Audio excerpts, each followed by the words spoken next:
The room was tense, filled with the electric hum of anticipation.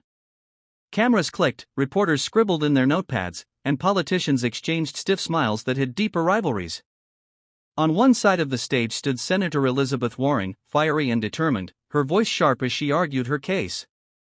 On the other side, seated calmly with his usual Southern composure, was Senator John Kennedy. He hadn't spoken much yet, but everyone knew when he finally did, the room would erupt.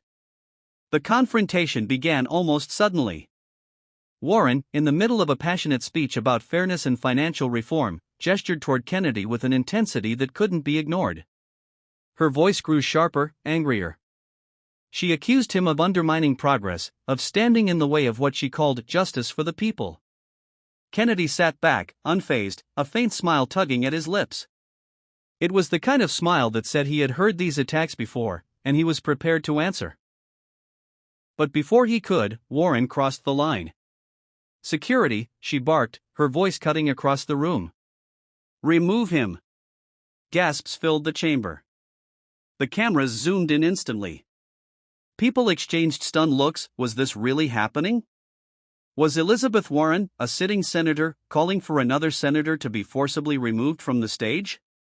The security guards hesitated, caught in the awkward balance between authority and respect for protocol.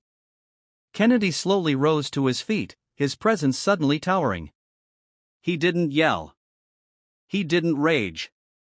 Instead, he spoke with a calmness that made his words cut even deeper. "Senator Warren," he drawled in that slow, deliberate Louisiana accent, "you can try to silence me. You can even sic security on me. But what you can't do is silence the truth." The crowd stirred. Reporters stopped writing and leaned in closer. Even the security officers froze, unsure of what to do. Kennedy wasn't resisting, but he wasn't backing down either. He straightened his jacket and walked toward the podium, ignoring the startled expressions of Warren's aides. "I came here today," he continued, "to talk about the struggles of ordinary Americans, people who don't have a microphone like this. People who don't have the luxury of a stage. And if you think I'm going to be pushed off this floor, you're mistaken." The audience was locked in. Warren's face flushed red with frustration. She tried to interrupt, but Kennedy's voice overpowered the room, not through volume, but through conviction. He spoke about farmers barely surviving under crushing regulations, about families losing their homes, about small businesses strangled by policies made far away in Washington. He wove in stories of people he had met back home, real people with real struggles. "You can call me old-fashioned," Kennedy said, pausing for effect.